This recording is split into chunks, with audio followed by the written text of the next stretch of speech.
പ്രേക്ഷകർക്ക് സ്വാഗതം. ഇന്ന് എന്നോടൊപ്പമുള്ളത് ഭാരതീയ ജനതാ പാർട്ടിയുടെ നാഷണൽ എക്സിക്യൂട്ടീവ് കമ്മിറ്റി അംഗമായിട്ടുള്ള ശ്രീ കുമ്മനം രാജശേഖരനാണ്. നമുക്കെല്ലാവർക്കും അദ്ദേഹത്തെക്കുറിച്ചറിയാം. ഇന്നത്തെ നമ്മുടെ രാജ്യത്തെ ചർച്ചാ വിഷയം വോട്ട് മോഷ്ടിച്ചു എന്നുള്ളതാണ്. കോൺഗ്രസ് ആണ് രാജ്യവ്യാപകമായി ഈ ഒരു പ്രശ്നം എടുത്തിട്ടുകൊണ്ട് വളരെ കോലാഹലങ്ങൾ സൃഷ്ടിക്കുന്നത്. അതിൻ്റെ സാങ്കത്യത്തെക്കുറിച്ചും അതിൽ എന്തെങ്കിലും കഴമ്പുണ്ടോ, അല്ലെങ്കിൽ ഇത് കേവലം ഒരു പൊളിറ്റിക്കൽ ഗിമ്മിക്ക് മാത്രമാണോ എന്നുള്ള വിഷയങ്ങളെക്കുറിച്ചാണ് ഇന്ന് രാജേട്ടൻ നമ്മളോട് സംസാരിക്കുന്നത്. അപ്പം ഞാൻ അദ്ദേഹത്തോട് ആദ്യമായിട്ട് ചോദിക്കുകയാണ്, രാജേട്ട, ഈ വോട്ട് മോഷ്ടിച്ചു എന്നുള്ള ഈ ഒരു പരാമർശം തന്നെ ഇതിന് ഇവരുടെ സമരത്തിന് യോജിക്കുന്നതാണോ എന്നുള്ളതാണ് എൻ്റെ ആദ്യത്തെ ചോദ്യം. കാരണം വോട്ട് ഒരു മോഷണം എന്ന് പറഞ്ഞാൽ ഒരാളിൻ്റെ പൊസഷനിലിരിക്കുന്ന ഒരു വസ്തു എടുത്തു മാറ്റുക. ഇവിടെ അതല്ല, ഇവിടെ വോട്ട് കൂടി എന്നുള്ളതാണ്. അപ്പോൾ അവരുടെ ഈ സമര പരിപാടിയുടെ പേര് തന്നെ അസാംഗത്യമല്ലേ എന്ന് ഞാൻ അദ്ദേഹത്തോട് ചോദിക്കുകയാണ്. അതാണ് എൻ്റെ ആദ്യത്തെ ചോദ്യം. നമ്മുടെ നാട്ടിൽ തിരഞ്ഞെടുപ്പ് നടക്കുന്നതും ഒരു ജനാധിപത്യ പ്രക്രിയയുടെ അടിസ്ഥാനത്തിൽ ജനപ്രാതിനിധ്യ നിയമം അനുസരിച്ചാണ്. വളരെ വ്യക്തമാണ് എല്ലാ നിബന്ധനകളും. അതിനകത്ത് യാതൊരു ആശയക്കുഴപ്പമുണ്ടാക്കുന്ന വകുപ്പുകളില്ല, അസാധ്യമായിട്ടുള്ളതുമില്ല. ആർക്കും ചെയ്യാവുന്നതും പിന്തുടരാവുന്നതുമായിട്ടുള്ള വ്യവസ്ഥകളാണ് അതിലുള്ളത്. അതനുസരിച്ചാണ് തിരഞ്ഞെടുപ്പ് പ്രക്രിയ നടക്കുന്നത്. ഒരു ജനാധിപത്യത്തിൽ തിരഞ്ഞെടുപ്പ് എന്ന് പറയുന്നത് ഏറ്റവും പരമപ്രധാനമായിട്ടുള്ളൊരു കാര്യവുമാണ്. അതുകൊണ്ട് വളരെ ചിട്ടയോടുകൂടി ഘട്ടം ഘട്ടങ്ങളായിട്ടാണ് ഈ തെരഞ്ഞെടുപ്പിൻ്റെ പ്രക്രിയ പൂർത്തിയാക്കുന്നത്. എൻ്റെ രണ്ടാമത്തെ ചോദ്യം, ഈ തെരഞ്ഞെടുപ്പ് പ്രക്രിയയുമായി വളരെയേറെ പരിചയമുള്ള പല തെരഞ്ഞെടുപ്പുകളിലും മത്സരിച്ചിട്ടുള്ള ആളാണ് നമ്മുടെ രാജേട്ടൻ. ഈ തെരഞ്ഞെടുപ്പിന് വേണ്ടിയുള്ള വോട്ടേഴ്സ് ലിസ്റ്റിൻ്റെ പ്രിപ്പറേഷൻ മുതൽ ഫൈനൽ ലിസ്റ്റ് പ്രസിദ്ധീകരിക്കുന്നത് വരെയുള്ള നടപടിക്രമങ്ങൾ എന്തൊക്കെയാണ്, ഈ തെരഞ്ഞെടുപ്പിൽ എങ്ങനെയാണ് വോട്ടേഴ്സ് ലിസ്റ്റ് ഉപയോഗിക്കുന്നത് എന്നുള്ള വിഷയങ്ങളെക്കുറിച്ച് രാജേട്ടൻ നമ്മളോട് വിശദമായി സംസാരിക്കും. ആദ്യ വോട്ടേഴ്സ് ലിസ്റ്റ് സമാഹരണമാണല്ലോ പ്രധാനപ്പെട്ട ആദ്യത്തെ നടപടി. ഇലക്ഷൻ കമ്മീഷൻ ആദ്യമായിട്ട് ചെയ്യുന്നത് അതാണ്. അങ്ങനെ ചെയ്യാൻ ഇപ്പോൾ ഈ പഞ്ചായത്ത് തിരഞ്ഞെടുപ്പ് ലോക്കൽ ബോഡി ഇലക്ഷൻ ആണെന്നുണ്ടെങ്കിൽ കഴിഞ്ഞ 5 വർഷം മുമ്പ് നടന്ന ലോക്കൽ ബോഡി ഇലക്ഷൻ ഉപയോഗിച്ച അതേ വോട്ടേഴ്സ് ലിസ്റ്റ് തന്നെയാണ് ഉപയോഗിക്കുന്നത്. അല്ലെങ്കിൽ അസംബ്ലി ഇലക്ഷൻ ആണെങ്കിൽ അതിന് മുമ്പുള്ള 5 വർഷം മുമ്പ് നടന്ന ആ അസംബ്ലി ഇലക്ഷൻ ഉപയോഗിച്ച വോട്ടേഴ്സ് ലിസ്റ്റ് ആയിരിക്കും ആദ്യം ഉപയോഗിക്കുക. അങ്ങനെ ഉപയോഗിക്കുന്ന സന്ദർഭത്തിൽ അത് ഒരു കരട് എന്നുള്ള നിലയ്ക്ക് പ്രസിദ്ധീകരിക്കാറുണ്ട്. ആ കരട് പ്രസിദ്ധീകരിച്ച് കഴിഞ്ഞാൽ അതെല്ലാം രാഷ്ട്രീയ പാർട്ടികൾക്കാണ് കൊടുക്കുന്നത്, ജനങ്ങൾക്കല്ല, രാഷ്ട്രീയ പാർട്ടികൾക്കാണ് കൊടുക്കുന്നത്. അവർ അത് പരിശോധിച്ച് വേണ്ട വിധത്തിൽ എന്തൊക്കെയാണ് അതിൽ കൂട്ടിച്ചേർക്കലും ഉണ്ടെങ്കിൽ, അഡീഷൻ ഡിലീഷൻ ഉണ്ടെങ്കിൽ അതെല്ലാം ലിസ്റ്റ് ഔട്ട് ചെയ്ത് ഇലക്ഷൻ്റെ ചുമതല വഹിക്കുന്ന ഓഫീസർക്ക് കൊണ്ട് കൊടുക്കാം. അദ്ദേഹം അത് പരിശോധിക്കും. അപ്പോൾ അതിനു മുമ്പ് വാർഡ് വിഭജനം ഇങ്ങനെയൊക്കെയുള്ള കാര്യങ്ങളൊക്കെ നടക്കും. അതൊന്നും തർക്കമുള്ള കാര്യങ്ങളല്ല, അതെല്ലാം ഒരുമിച്ച് ചെയ്യേണ്ട കാര്യങ്ങളാണ്. അപ്പോൾ ഇത് വോട്ടേഴ്സ് ലിസ്റ്റിൻ്റെ സംബന്ധിക്കുന്ന നിർദ്ദേശങ്ങളോ പരാതികളോ കൂട്ടിച്ചേർക്കലുകളോ അല്ലെങ്കിൽ റദ്ദ് ചെയ്യേണ്ട ആവശ്യങ്ങളോ ഏത് ആക്ഷേപങ്ങളും ആവലാതികളും പരാതികളും ഇലക്ഷൻ്റെ ബന്ധപ്പെട്ട ഉദ്യോഗസ്ഥന് കൊടുക്കാം. അദ്ദേഹം അത് പരിശോധിച്ചതിന് ശേഷം ഈ പറയുന്നതൊക്കെ ശരിയാണോ ഇല്ലയോ എന്നുള്ളതൊക്കെ ദീർഘമായിട്ട് അവരുടെ ഉദ്യോഗസ്ഥന്മാരെല്ലാവരും ഇരുന്ന് പരിശോധിച്ചതിന് ശേഷം വീണ്ടും ഒരു കരട് വോട്ടേഴ്സ് ലിസ്റ്റ് പ്രസിദ്ധീകരിക്കും. അതും രാഷ്ട്രീയ പാർട്ടിക്കാർക്ക് കൊടുക്കുന്നു. അങ്ങനെ കൊടുത്തു കഴിഞ്ഞാൽ രാഷ്ട്രീയ പാർട്ടിക്ക് കൊടുത്തു കഴിഞ്ഞാൽ അവർ വീണ്ടും അത് പരിശോധിക്കണം. പരിശോധിച്ച് അവിടെയും ഈ പറയുന്ന പോലെ എന്തെങ്കിലും പരാതിയുണ്ടോ, തങ്ങൾ നിർദ്ദേശിച്ച അല്ലെങ്കിൽ പറഞ്ഞ കാര്യങ്ങൾ ഉൾപ്പെടുത്തിയിട്ടുണ്ടോ ഇല്ലയോ, അല്ലെങ്കിൽ എതിർ രാഷ്ട്രീയ പാർട്ടിക്കാർ കൊടുത്തതിൽ എന്തെങ്കിലും മനഃപൂർവ്വമായിട്ടുള്ള ഒരു കൃത്രിമത്വം കാട്ടാൻ അവർ ശ്രമിച്ചിട്ടുണ്ടോ ഇല്ലയോ, അങ്ങനെയുള്ള പേരുകൾ മാറ്റേണ്ടതുണ്ടോ, ഇങ്ങനെയൊക്കെയുള്ള പരാതികൾ എന്തുണ്ടെങ്കിലും കൊടുക്കുക. അത് കൊടുത്തു കഴിഞ്ഞാൽ 15 ദിവസത്തേക്ക് അത് വീണ്ടും പരിശോധിക്കാൻ സമയമാണ്. അങ്ങനെ കിട്ടുന്ന എല്ലാ പരിശോധനകളും അത് ചെക്ക്ഡ് ആൻഡ് ക്രോസ് ചെക്ക്ഡ് എന്നാണ്. അങ്ങനെ എല്ലാം ചെയ്തതിന് ശേഷം ആണ് ഈ വോട്ടേഴ്സ് ലിസ്റ്റ് അന്തിമമായിട്ട് പ്രസിദ്ധീകരിക്കുന്നത്. പ്രസിദ്ധീകരിച്ചാലും വീണ്ടും ഏതെങ്കിലും മരണമോ അല്ലെങ്കിൽ ഇതുപോലെ എന്തെങ്കിലും സംഭവിച്ചിട്ടുണ്ടെങ്കിൽ അതും പരിഗണിക്കുന്നതാണ്. അങ്ങനെയൊക്കെ ചെയ്തതിന് ശേഷം തന്നെയാണ് തെരഞ്ഞെടുപ്പ് പ്രഖ്യാപനം ഉണ്ടാകുന്നത്. അപ്പോൾ തെരഞ്ഞെടുപ്പ് പ്രഖ്യാപനം ഉണ്ടായി കഴിയുന്നതിന് മുമ്പ് എത്രയോ കടമ്പകൾ കടന്നാണ് രാഷ്ട്രീയ പാർട്ടിക്കാർക്ക് തന്നെയാണ് ഇത് പരിശോധിക്കാൻ കൊടുക്കുന്നത് എന്നുള്ളത് കൊണ്ട് അതിൽ എല്ലാവിധ മാറ്റങ്ങൾ വരുത്താനും കൂട്ടിച്ചേർക്കൽ നടത്താനും ഒക്കെ സ്വാതന്ത്ര്യവും സാവകാശവും സൗകര്യവും ഈ രാഷ്ട്രീയ പാർട്ടികൾക്ക് എല്ലാവർക്കും കിട്ടുന്നുണ്ട് എന്നുള്ളത് കൊണ്ടും തെരഞ്ഞെടുപ്പിന് ശേഷം പരാതിയായിട്ട് വരുന്നതിൽ എന്താ അർത്ഥമുള്ളൂ? മൂന്നാമത്തെ ചോദ്യം, ഈ തെരഞ്ഞെടുപ്പിൽ കറപ്റ്റ് പ്രാക്ടീസോ ഫ്രോഡോ എന്തെങ്കിലും സംഭവിച്ചിട്ടുണ്ട് എങ്കിൽ, കൃത്രിമങ്ങൾ അതിനകത്ത് വന്നുപെട്ടിട്ടുണ്ട് എങ്കിൽ അതിനുള്ള റെമഡീസ്, പരിഹാരങ്ങൾ ഇലക്ഷൻ കമ്മീഷൻ മുമ്പാകെ കോടതി മുമ്പാകെയൊക്കെ സമീപിക്കുന്നതിനുള്ള അധികാരങ്ങളുണ്ട്. അതിനെക്കുറിച്ചാണ് പിന്നെ എൻ്റെ മൂന്നാമത്തെ ചോദ്യം. അപ്പോൾ ഈ ഉള്ള റെമഡീസ് അവൈൽ ചെയ്യാതെ ആണോ ഈ സമരം നടത്തുന്നത്? അതിനെന്തെങ്കിലും സാങ്കത്യമുണ്ടോ എന്നുള്ളതിനെക്കുറിച്ചും അദ്ദേഹം നമ്മളോട് മറുപടി പറയും. ഇനി വോട്ടേഴ്സ് ലിസ്റ്റിൽ ഇനി അല്ലെങ്കിൽ എന്തെങ്കിലും കൃത്രിമത്വം കാണിച്ചു എന്നിരിക്കട്ടെ, ആർക്കെങ്കിലും ഒരു പരാതി ഉണ്ടെന്നിരിക്കട്ടെ, തെരഞ്ഞെടുപ്പിന് ശേഷവും സമീപിക്കാം, ഇലക്ഷൻ കമ്മീഷനെ സമീപിക്കാം. അപ്പോൾ ചില വോട്ടുകൾ ചെയ്തതിൽ ചില പാകപ്പിഴകളുണ്ട്, തെറ്റുകളുണ്ട്, ആക്ഷേപമുണ്ട് ഞങ്ങൾക്ക് എന്ന് പറയാൻ സമയമുണ്ട്, ഇലക്ഷൻ കമ്മീഷനെ സമീപിക്കാം. മാത്രവുമല്ല, ഇനി അതിൻ്റെയും ഒരു സമയപരിധി കഴിഞ്ഞു എന്നിരിക്കട്ടെ, ഹൈക്കോടതിയെ സമീപിക്കാം, ഇലക്ഷൻ പെറ്റീഷനായിട്ട് ഫയൽ ചെയ്യാം, അതിന് പ്രത്യേകം ബെഞ്ചുണ്ട്, അപ്പോൾ അവിടെയും ഫയൽ ചെയ്യാം. ഇതെല്ലാം കഴിയും. ഇങ്ങനെ എത്രയോ കടമ്പകൾ കടന്നാണ്, അല്ലെങ്കിൽ ഘട്ടങ്ങൾ പിന്നിട്ടാണ് എല്ലാവിധ പരാതികളും കൊടുക്കാനുള്ള വേദികളും സന്ദർഭങ്ങളും അവസരങ്ങളും കിട്ടിയത് രാഷ്ട്രീയ പാർട്ടികൾക്കാണെന്നിരിക്കെ, ഇപ്പോൾ ഇതെല്ലാം കഴിഞ്ഞ് കുറേ വർഷങ്ങൾക്ക് ശേഷം അവിടെ കുഴപ്പമുണ്ട്, ഇവിടെ കുഴപ്പമുണ്ട്, വോട്ട് മോഷണം നടക്കുന്നു, കൊള്ള നടക്കുന്നു, വോട്ട് കൊള്ള എന്നൊക്കെ പറഞ്ഞ് ഈ പ്രചണ്ഡമായ പ്രചരണങ്ങൾ ഇങ്ങനെ നടത്തുന്നത് അത് ഒരു വ്യക്തമായ രാഷ്ട്രീയ മുതലെടുപ്പിന് വേണ്ടിയിട്ടാണ്. അത് അറിഞ്ഞുകൊണ്ട് നടക്കുന്ന ഒരു വലിയ ഒരു എതിരാളികളെ, അല്ലെങ്കിൽ ഇപ്പോൾ BJPയെ താറടിച്ച് കാണിക്കാൻ വേണ്ടി, അവരുടെ വിജയ സാധ്യതകളെ ഇല്ലാതാക്കാൻ വേണ്ടി മനഃപൂർവ്വം നടത്തുന്ന ഒരു കുപ്രചരണം മാത്രമാണ് എന്നുള്ള കാര്യത്തിൽ യാതൊരു സംശയവുമില്ല. ഇനി എന്തെങ്കിലും പരാതി ഇപ്പോഴും ഉണ്ടെന്നിരിക്കട്ടെ, ഇതെല്ലാം കഴിഞ്ഞു, വളരെ വർഷങ്ങൾ കഴിഞ്ഞു എന്നിരിക്കട്ടെ, എന്നാലും കോടതിയെ സമീപിക്കാം. ഇപ്പോഴത്തെ രാഹുൽ ഗാന്ധി കാണിക്കുന്നത്, അദ്ദേഹം ഒരു പ്രശ്നം ഉയർത്തിക്കൊണ്ടുവരികയാണ്. കാരണം പ്രധാനപ്പെട്ട പല പ്രശ്നങ്ങളിലും അദ്ദേഹത്തിന് പരാജയമാണ്, ഉയർത്തിക്കൊണ്ടുവന്ന പലതിലും അദ്ദേഹത്തിന് പരാജയപ്പെട്ടു കഴിഞ്ഞു. ഇനി ബീഹാറിലെ തെരഞ്ഞെടുപ്പിൽ ജയിക്കണം, ബാക്കിയുള്ള എല്ലാ സ്ഥലങ്ങളിലും തോറ്റ് ചിഹ്നം പാടി.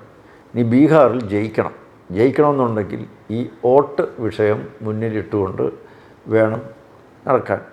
2 സ്ഥലത്ത് വോട്ടുണ്ട് എന്നുള്ള ആ വാദഗതി വാസ്തവത്തിൽ എങ്ങനെയാണ് അംഗീകരിക്കാൻ കഴിയുക? നമ്മൾ കേരളത്തിലെ പല രാഷ്ട്രീയ നേതാക്കന്മാർക്കും 2 സ്ഥലത്ത് വോട്ടുണ്ട്. കാരണം ഇപ്പോൾ രമേശ് ചെന്നിത്തല, അദ്ദേഹം ഹരിപ്പാട് നിന്ന് ജയിച്ച ഒരാളാണ്, അദ്ദേഹത്തിനല്ലേ എത്ര സ്ഥലത്തുണ്ട്? ഈ ഓരോ രാഷ്ട്രീയ നേതാക്കൾക്കുണ്ട്. ഒരു സ്ഥലത്ത് താമസിക്കുന്നു, കുറേ നാൾ കഴിയുമ്പോൾ വേറെ സ്ഥലത്ത് വന്ന് താമസിക്കുന്നു. അങ്ങനെ താമസിക്കുമ്പോൾ അവിടുത്തെ വോട്ടർ ലിസ്റ്റിൽ പേര് സ്വാഭാവികമായിട്ട് വരും. കാരണം ആ ആൾ ആ വീട്ടിൽ കാണണമെന്നില്ല ഈ പേര് ചേർക്കാൻ വേണ്ടി വരുമ്പോൾ, ആ സമയത്ത് പേര് പറഞ്ഞു കൊടുക്കും, അത് വോട്ടർ ലിസ്റ്റ് സ്വാഭാവികമായിട്ടും വരും. പക്ഷേ 2 വോട്ട് ചെയ്താൽ കുറ്റമാണ്, അതൊരു വലിയ കുറ്റകരമായ കാര്യമാണ്. സുരേഷ് ഗോപിയുടെ വിഷയത്തിൽ വാസ്തവത്തിൽ സംഭവിച്ചത് എന്താണ്? അദ്ദേഹം 5 വർഷമായിട്ട് തൃശ്ശൂർ നിന്നുകൊണ്ട് പ്രവർത്തിക്കുന്നു എന്നുള്ളതിൻ്റെ എത്രയോ തെളിവുകളുണ്ട്, എല്ലാവർക്കും അറിയാവുന്ന കാര്യമാണ്. തൃശ്ശൂരെ നിരവധി വിഷയങ്ങൾ അദ്ദേഹം ഉയർത്തിപ്പിടിക്കുന്നുണ്ട്, അവിടുത്തെ പല പരിപാടികളിലും അദ്ദേഹം പങ്കെടുക്കുന്നുണ്ടായിരുന്നു, നിരവധി ആളുകൾക്ക് ജീവകാരുണ്യമായിട്ടുള്ള പദ്ധതികൾ നടപ്പിലാക്കി, ഉപകാരങ്ങൾ ചെയ്ത് സേവന പ്രവർത്തനങ്ങൾ നടത്തി. അങ്ങനെ 5 വർഷം അദ്ദേഹം കഠിനാധ്വാനം ചെയ്തിട്ടുണ്ട്. അദ്ദേഹം അതിനോട് വീടെടുത്തിട്ടാണ്, അവിടെ ഒരു വീട് അദ്ദേഹം അതിനായിട്ട് എടുത്ത് അവിടെ താമസിച്ച് കുടുംബാംഗങ്ങളുമായിട്ട് താമസിച്ച് അവിടെ നടത്തുന്നത് എല്ലാവർക്കും അറിയാവുന്ന കാര്യമാണ്. ഇപ്പോൾ പറയുന്നത് എന്താണ്? അവിടെ വോട്ടുണ്ട്, അവിടെ എങ്ങനെയാണ് സുരേഷ് ഗോപി തൃശ്ശൂർക്കാരനാകുന്നത് എങ്ങനെയാണെന്നാണ് ചോദിക്കുന്നത്. ഇത് വാസ്തവത്തിൽ തൃശ്ശൂരിനെ അവലോകിക്കലാണ്. തൃശ്ശൂരിനൊരു മാനക്കേട് ഉണ്ടാക്കുന്നതിനാണ് ഇങ്ങനെയൊക്കെ പറഞ്ഞ് തൃശ്ശൂർക്കാരനാകുന്നത് വലിയ തെറ്റാണ്. ഇതൊരു വാസ്തവം പറഞ്ഞാൽ ഇല്ലാത്തൊരു കാര്യം പറഞ്ഞുണ്ടാക്കുകയാണ്. സുരേഷ് ഗോപി 70,000-ൽ പല വോട്ടുകൾക്ക് ജയിച്ച ഒരാളാണ്. അദ്ദേഹത്തിന് വളരെ അനുകൂലമായ ജനവിധി ഉണ്ടായതാണ്. ഇപ്പോൾ കാണിക്കുന്ന ഈ കോപ്രായങ്ങളെല്ലാം വാസ്തവത്തിൽ ജനവിധിയാണ് അവഗണിക്കുന്നത്. ജനങ്ങൾ അവരുടെ സ്വന്തം അഭിപ്രായം രേഖപ്പെടുത്തിയതിനെ അവർ തള്ളിപ്പറയുകയാണ്, അവഹേളിക്കുകയാണ്. അതാണ് CPI സുനിൽകുമാർ അവിടുത്തെ സ്ഥാനാർത്ഥിയും ചെയ്യുന്നത്, അവിടെ പോയിട്ടുള്ള കോൺഗ്രസ്സുകാരും ചെയ്യുന്നത് തന്നെയാണ്. അപ്പോൾ രണ്ടു കൂട്ടർക്കും ജനാധിപത്യമല്ല വലുത്. അവർക്ക് എങ്ങനെയെങ്കിലും ഈ കള്ളം പ്രചരിപ്പിച്ച്, പച്ചനുണകൾ പ്രചരിപ്പിച്ച് അവർ സത്യത്തെ മറയ്ക്കുകയാണ്. സുരേഷ് ഗോപി എന്ന് പറയുന്ന ഉജ്ജ്വല ഉന്നത വ്യക്തിത്വത്തെ അവർക്ക് ഇപ്പോഴും അംഗീകരിക്കാൻ കഴിയുന്നില്ല. ആ വിജയം അവർക്കിപ്പോഴും അത് സഹിക്കാൻ പറ്റുന്നില്ല. ഒരു സൂര്യനെ പഴമുറം കൊണ്ട് മറച്ചു പിടിച്ചാൽ എങ്ങനെയിരിക്കും? സുരേഷ് ഗോപി എന്ന് പറയുന്ന വ്യക്തിത്വം ജനസമ്മതിയുള്ള ഒരാളാണ്. അതൊരു വലിയ സൂര്യ തേജസ്സാണ്. അതിനെ ഒരു പഴമുറം കൊണ്ട് അവർ മറച്ചു പിടിക്കാൻ ശ്രമിക്കുകയാണ്. എന്തായിരുന്നാലും ഇതൊക്കെ പച്ചക്കള്ളമാണെന്ന് ജനങ്ങൾക്കറിയാം. അദ്ദേഹം ഇതിനൊന്നും മറുപടി പറയുന്നില്ല. കാരണം സത്യത്തെക്കുറിച്ച് ബോധ്യമുള്ള ഒരാൾ എന്തിനാണ് ഈ അടിസ്ഥാനരഹിതങ്ങളായിട്ടുള്ള ആരോപണങ്ങൾക്കും പച്ചനുണകൾക്കും മറുപടി പറയാൻ സമയം കളയുന്നത്? എന്തിനാണ്? ഏതായാലും അവിടുത്തെ ജനങ്ങൾക്കൊക്കെ വളരെ എത്രയും 70,000 പേർ വോട്ട് നേടിയ അദ്ദേഹത്തെ വെറുതെ ജനമധ്യത്തിൽ കരുതേച്ച് കാണിക്കാൻ, ചെളിവാരി എറിയാൻ വേണ്ടി മാത്രം അവമതിപ്പുണ്ടാക്കുക എന്ന ഒറ്റ ഉദ്ദേശത്തോടു കൂടി മാത്രം ചെയ്യുന്നതാണ് ഇത് എന്നുള്ള കാര്യത്തിൽ യാതൊരു സംശയമില്ല. ഇനി നമുക്ക് ബീഹാറിലെ കാര്യത്തിലേക്ക് കിടക്കാം. ബീഹാറിൽ വളരെ ശക്തമായ നിലയിൽ ഇലക്ഷൻ കമ്മീഷൻ കാർക്കശ്യം കാണിച്ചപ്പോൾ അതും പറ്റിയില്ലെന്ന് പറയും. ഇവിടെ വോട്ട് കൊള്ളയാണ്, വോട്ടേഴ്സ് ലിസ്റ്റ് ശരിയല്ല എന്നൊക്കെ പറയുന്ന ആൾക്കാർ അവിടെ ബീഹാറിൽ ചെല്ലുമ്പം എന്തിനാണിങ്ങനെ പല വോട്ട് ഉള്ളവരുടെ വോട്ട് അവിടെ ഇല്ലാത്തവരുടെ വോട്ട് എന്തിനാണ് കളയുന്നത്? ഇങ്ങനെയുള്ള ആരോപണമാണ് അവിടെ ഉന്നയിക്കുന്നത്. അപ്പോൾ മഹാരാഷ്ട്രയിലെ വിഷയം ഒന്ന്, തൃശ്ശൂരെ കാര്യം വേറൊന്ന്, ഇതിനൊക്കെ വിരുദ്ധമായിട്ട് ബീഹാറിൽ ചെന്നിട്ട് അവിടെ വേറെന്നാണ് പറയും. അപ്പോൾ ഇലക്ഷൻ കമ്മീഷൻ വളരെ കാർക്കശ്യമായി സത്യസന്ധമായ ഒരു വോട്ടേഴ്സ് ലിസ്റ്റ് തയ്യാറാക്കി പ്രസിദ്ധീകരിക്കാൻ ശ്രമിക്കുമ്പോൾ അത് ഉണ്ടാവരുത് എന്ന് പറഞ്ഞ് ആണ് ഇപ്പോൾ രാഹുൽ ഗാന്ധി അവിടെ പോയി ഇപ്പോൾ വലിയ പദയാത്ര നടത്താൻ പോവുകയാണ്. തേജസ്വി യാദവും ഒക്കെ ഒരുമിച്ചുകൊണ്ട് പദയാത്ര നടത്താൻ പോവുകയാണ്. അപ്പോൾ അവിടെ വോട്ടേഴ്സ് ലിസ്റ്റിൽ നിന്ന് കളഞ്ഞതാരെയാണ്? കളഞ്ഞത് പൗരത്വമില്ലാത്തവരെയാണ്, വോട്ട് ചെയ്യാൻ ഒരർഹതയും ഇല്ലാത്തവരെയാണ്. അത് പ്രസിദ്ധീകരിക്കണമെന്ന് പറഞ്ഞിട്ടുണ്ട് സുപ്രീം കോടതി. പ്രസിദ്ധീകരിക്കാൻ തയ്യാറാണെന്ന് ഇലക്ഷൻ കമ്മീഷൻ പറഞ്ഞിട്ടുണ്ട്. അപ്പോൾ ഈ പലയിടത്തും പല നയമാണ്, പല രീതിയിലുള്ള ആരോപണങ്ങളാണ്, ഒരടിസ്ഥാനമില്ലാത്ത കാര്യങ്ങളാണ്. ഇതിൻ്റെയൊക്കെ പിന്നിൽ ഒരു കാര്യം വളരെ വ്യക്തമാണ്. ഭാരതത്തെ ശിഥിലമാക്കുക എന്നുള്ളത് മാത്രമാണ്. ഈ ഭാരതത്തിൽ അന്തഛിദ്രമുണ്ടാക്കി ഭാരതത്തെ തച്ച് തകർക്കാൻ വേണ്ടി വിദേശ ശക്തികൾ നടത്തിക്കൊണ്ടിരിക്കുന്ന കരുനീക്കങ്ങൾക്ക് ഇവർ കുടപിടിക്കുകയാണ്. അവർ ഈ വിദേശ ശക്തികൾ ഈ ഭാരതത്തിലെ ഇവിടുത്തെ ഈ രാഷ്ട്രീയ നേതാക്കന്മാരെ ഉപകരണമാക്കുകയാണ്. വാസ്തവത്തിൽ ഇന്ന് ഭാരതം നേരിട്ടുകൊണ്ടിരിക്കുന്ന ഏറ്റവും വലിയ ഭീതിതമായ നിലയിൽ ഉയർന്നിരിക്കുന്ന വെല്ലുവിളി അമേരിക്കയിൽ നിന്നാണ്. അമേരിക്ക ഭയങ്കരമായ രീതി ഭാരതത്തെ തകർക്കാൻ വേണ്ടി ശ്രമിച്ചുകൊണ്ടിരിക്കുകയാണ്. അവിടെ തന്നെ പണം വാങ്ങി ഈ ഭാരതത്തിനെതിരെ പ്രചരണം നടത്താൻ കോടികൾ ഒഴുക്കുന്ന ശക്തികൾ പുറത്തുണ്ട്. അത് വളരെ വ്യക്തമാണ്. അപ്പോൾ ഈ ഒരു അന്തരീക്ഷത്തിൽ ഭാരതത്തെ സ്നേഹിക്കുന്ന ഒരാളാണെങ്കിൽ അദ്ദേഹം ഉയർത്തിപ്പിടിക്കേണ്ടത് ഈ സന്ദർഭത്തിൽ എന്താണ്? അമേരിക്കയ്ക്കെതിരായിട്ടാണ് സംസാരിക്കേണ്ടത്. ഇതൊന്നും ചെയ്യുന്നില്ല.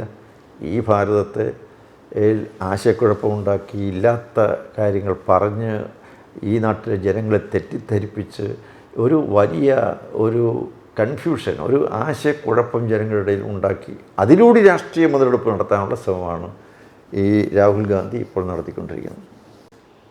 കേരളത്തിലെ മാധ്യമങ്ങൾ ഈ രാഹുൽ ഗാന്ധിയെ അമിതമായി ഗ്ലോറിഫൈ ചെയ്യുകയും അദ്ദേഹത്തിൻ്റെ പ്രവർത്തനങ്ങളെയൊക്കെ ശ്ലാഘിക്കുകയും ഒക്കെ ചെയ്യുന്നു. വസ്തുതാവിരുദ്ധമായ കാര്യങ്ങൾ പ്രചരിപ്പിച്ചുകൊണ്ടാണ് ചെയ്യുന്നത്. അതിൻ്റെ പിന്നിലെ ഈ മാധ്യമങ്ങളുടെ പിന്നിൽ പ്രവർത്തിക്കുന്ന ചേതോവികാരം എന്താണെന്നുള്ളതിനെക്കുറിച്ചുകൂടെ ചേട്ടൻ ഒന്ന് വിശദീകരിച്ചാൽ കൊള്ളാം. കേരളത്തിലെ മാധ്യമങ്ങൾ വാസ്തവത്തിൽ ചെയ്തുകൊണ്ടിരിക്കുന്നത് കടുത്ത ദ്രോഹമാണ്. സത്യമെന്ത് എന്നറിയണമെന്നല്ല അവർക്ക് ആഗ്രഹം. ഏത് വിധത്തിലും ഭാരതീയ ജനതാ പാർട്ടിയെയും നരേന്ദ്രമോദിയെയും പ്രതിക്കൂട്ടിലാക്കി നിർത്തി വിചാരണ ചെയ്യണം എന്നാണ് അവർക്ക് ആഗ്രഹം. എന്നും എന്നും അവരെ തള്ളിപ്പറയുക, ജനങ്ങളുടെ മുമ്പിൽ അവഹേളന പാത്രമാക്കി മാറ്റുക, ഇതൊക്കെയാണ്. സത്യം ചെരിപ്പിടുമ്പോഴേക്കും നുണ ലോകം മുഴുവൻ ചുറ്റി സഞ്ചരിച്ച് ഇരിക്കുമെന്ന് പറയുന്ന ഒരു മഹാത്മാവിൻ്റെ വാക്ക് ഞാൻ ഓർക്കുകയാണ്. ഇതാണ് ഇവിടെ ചെയ്തുകൊണ്ടിരിക്കുക. ഇവിടെ സത്യം പുറത്തു വരുന്നതിന് മുമ്പ് നുണ ചെരിപ്പിട്ട് നടന്നു കഴിയും. ഇതാണ് കേരളത്തിലെ മാധ്യമങ്ങൾ ചെയ്യുന്നത്. എന്താണ് വസ്തുതയെന്ന് അവർക്കറിയണ്ട. മോഡി വിരുദ്ധമാണോ വാർത്ത എങ്കിൽ അത് പെരുപ്പിച്ച് കാണിക്കും, പർവ്വതീകരിച്ച് കാണിക്കും. അങ്ങനെ ഒരു മാനസികാവസ്ഥ ഇവിടുത്തെ പത്രലേഖകർക്കുണ്ട്. പലർക്കും, ഞാൻ എല്ലാവരും പറയുന്നില്ല, പലർക്കുമുണ്ട്. അതുകൊണ്ടാണ് ഇപ്പോൾ ഭാരതാംബ വിഷയം വന്നു, ഉടനെ തന്നെ എന്തൊരു വലിയ ബഹളമായി. അത് കഴിഞ്ഞ് ഗുരുപൂജ എന്ന് പറയുന്ന ഒരു പരിപാടി വന്നു, കുട്ടികൾ ഗുരുപൂജ നടത്തി, അതൊരു വലിയ വിഷയമായി. ഇതൊക്കെയാണ് ഇവിടുത്തെ വലിയ വിഷയങ്ങൾ. ഈ നാട്ടിൽ വികസന പ്രവർത്തനങ്ങളെക്കുറിച്ച് ചർച്ചയില്ല. മോഡി സർക്കാർ നടപ്പിലാക്കിക്കൊണ്ടിരിക്കുന്ന വികസന നയങ്ങളെക്കുറിച്ചല്ല ചർച്ച. അതേക്കുറിച്ച് അഭിപ്രായമൊന്നും പറയുന്നില്ല. ഇപ്പോൾ ചെങ്കോട്ടയിൽ വെച്ച് സ്വാതന്ത്ര്യദിന സന്ദേശം എന്നുള്ള നിലയ്ക്ക് നമ്മുടെ പ്രധാനമന്ത്രി നടത്തിയ പ്രഖ്യാപനങ്ങളുണ്ട്. ഈ നാട്ടിലെ ജനങ്ങൾക്ക് എത്രയോ പ്രയോജനപ്പെടുന്നതാണ്. ഇവിടുത്തെ ഈ GST 2 തലങ്ങളിലേക്ക് ആക്കുന്നതിലൂടെ കിട്ടുന്ന പ്രയോജനം എത്രമാത്രം വളരെ വലുതാണ്. വിലക്കയറ്റത്തിന് തടയിടുന്നതാണ്. അത് ജനങ്ങൾക്ക് ഏറ്റവും അധികം പ്രയോജനമുള്ളതാണ്. പക്ഷേ അതിനെതിരെ കേരളത്തിൻ്റെ ധനകാര്യ വകുപ്പ് മന്ത്രി പറഞ്ഞ കാര്യമാണ് ഇന്ന് പത്രങ്ങൾ മുഴുവൻ വ്യാപകമായിട്ട്. അങ്ങനെ GST വെച്ച് കഴിഞ്ഞാൽ കേരളത്തിന് ഭയങ്കരമായ നഷ്ടമുണ്ടാകും. ഇതൊക്കെ എന്തടിസ്ഥാനത്തിലാണ് ഇതൊക്കെ പറയുന്നത്? ജനങ്ങൾക്ക് ആവശ്യം അവർക്ക് നിത്യോപയോഗ സാധനങ്ങളുടെ വില കുറയുക എന്നുള്ളതാണ്. അതിനുള്ള നടപടി സ്വീകരിക്കുമ്പോൾ സ്വാഗതം ചെയ്യേണ്ടതിന് പകരം അതൊയ്യോ ഇത് കേരളത്തെ മുഴുവൻ ബാധിക്കുന്ന, കേരളത്തിൻ്റെ വരുമാനം നഷ്ടപ്പെടും എന്നൊക്കെ പറഞ്ഞ് കേരളത്തിൻ്റെ ജനങ്ങളുടെ ഈ പ്രാദേശിക വികാരത്തെ ഇളക്കി വിടുകയാണ്. അതിളക്കി വിട്ട് മോഡിക്കെതിരെ തിരിച്ചു വിടുകയാണ്. ഇതൊക്കെ എത്ര വില കുറഞ്ഞ രാഷ്ട്രീയ തന്ത്രങ്ങളാണ്. ഇതൊക്കെ മതിയാക്കാൻ സമയമായിട്ടില്ല. ഇതുതന്നെയാണ് ഈ വോട്ട് ചോർച്ചയുടെ വിഷയത്തിൻ്റെ കാര്യത്തിലും. വോട്ട് ചോർച്ച എന്ന് പറയുന്ന ഒരു സംഭവമേ ഇല്ലാത്തൊരു കാര്യമാണ്. ഈ ഓരോ നടപടി സ്വീകരിക്കുമ്പോഴും വസ്തുത എന്ത് എന്നുള്ളതല്ല പറയുന്നത്. ഇപ്പോൾ CAA കാര്യം വന്നു. CAA നിയമം വന്നു കഴിഞ്ഞപ്പോഴേക്കും കേരളം മുഴുവൻ പ്രചരിപ്പിക്കുന്നത് എന്താണ്? ഇവിടുത്തെ മുസ്ലിങ്ങൾക്ക് ജീവിക്കാൻ നിവൃത്തിയില്ല, മുസ്ലിങ്ങളുടെ അരക്ഷിതരാണ്, ഇത് മുസ്ലിങ്ങൾക്കെതിരായിട്ടുള്ള വലിയ നിയമമാണ്. അതിൻ്റെ അകത്ത് ഒരിടത്ത് പോലും മുസ്ലിങ്ങളെക്കുറിച്ച് പറയുന്നില്ല. പക്ഷേ അതിന് എന്താണ് CAA എന്ന് ഇവിടുത്തെ മാധ്യമങ്ങൾ ജനങ്ങളോട് പറയുന്നുണ്ടോ? അതുമില്ല, അതൊട്ട് പറയത്തുമില്ല. അതിനെതിരെ ഉണ്ടായിക്കൊണ്ടിരിക്കുന്ന ആക്രോശങ്ങൾ അത് വലിയ പർവ്വതീകരിച്ച് അതിൻ്റെ ആയിട്ട് നടക്കുന്ന പ്രകടനങ്ങൾ, സമ്മേളനങ്ങൾ, ഇതൊക്കെയാണ് കാണിച്ചുകൊണ്ടിരിക്കുന്നത്. ഇതൊക്കെ വാസ്തവത്തിൽ കേരളത്തിൽ ചാനലുകാർക്ക് ഒരുപക്ഷെ റേറ്റിംഗ് കിട്ടണമായിരിക്കും. പത്രങ്ങൾക്ക് ചില നിലപാടുകൾ സ്വീകരിച്ച് അവർക്ക് ഈ കേരളം ഭരിക്കുന്നവരുടെ എന്തെങ്കിലും പിന്തുണ കിട്ടാനോ സഹായം കിട്ടാനോ ആയിരിക്കാം. പക്ഷേ നമുക്ക് ജീവിത ധാർമ്മിക മൂല്യങ്ങളുണ്ട്. മൂല്യാധിഷ്ഠിതമായ പത്രപ്രവർത്തനം ആണ് നമുക്ക് ആവശ്യം. ഈ കേരളത്തിന് അതാണ് ആവശ്യം. ഒരു ആദർശാത്മകമായ ഒരു പത്രപ്രവർത്തനത്തിൻ്റെ അന്തരീക്ഷം അല്ല കേരളത്തിലുള്ളൂ. കേരളത്തെ സംബന്ധിച്ചിടത്തോളം എന്നും ഒരു മോഡി വിരുദ്ധ നിലപാട് സ്വീകരിച്ചു കഴിഞ്ഞാൽ അതാണ് പുരോഗമനം എന്നാണ് ചിന്തിച്ചിരിക്കുന്നത്. വികസനം, കേരളത്തിൽ വികസനം എന്ന് പറഞ്ഞാൽ അത് മോഡി വിരുദ്ധമായ നിലപാടാണ്. വാസ്തവത്തിൽ വസ്തുത എന്താണ്? വ്യത്യസ്തമാണ്. ഇത് ബോധ്യപ്പെടുത്താൻ കേരളത്തിൽ ഒരുപക്ഷെ ഇനി സമയം വേണ്ടി വന്നേക്കാം. കേരള ജനത ഇതൊക്കെ മനസ്സിലാക്കണം. സോഷ്യൽ മീഡിയ വളരെ ശക്തമാണ്. പറയാനുള്ള കാര്യങ്ങളൊക്കെ സോഷ്യൽ മീഡിയയുടെ പറയാൻ കഴിയുന്നുണ്ട്. ഇന്ന് പല ഓൺലൈൻ മാധ്യമങ്ങളും രംഗത്ത് വന്നു കഴിഞ്ഞിരിക്കുകയാണ്. ഇത് ജനാധിപത്യമാണ്. ജനാധിപത്യത്തിൽ പത്രസ്വാതന്ത്ര്യമുണ്ട്, അഭിപ്രായ സ്വാതന്ത്ര്യമുണ്ട്, പ്രതികരിക്കാനുള്ള സ്വാതന്ത്ര്യമുണ്ട്. ജനങ്ങൾ പ്രതികരിക്കുന്നുണ്ട്. അതുകൊണ്ട് വസ്തുത ജനങ്ങളുടെ ഇടയിലേക്ക് വരും എന്നുള്ള കാര്യത്തിൽ ഒരു സംശയമില്ല. അതുണ്ടാവുക തന്നെ ചെയ്യും.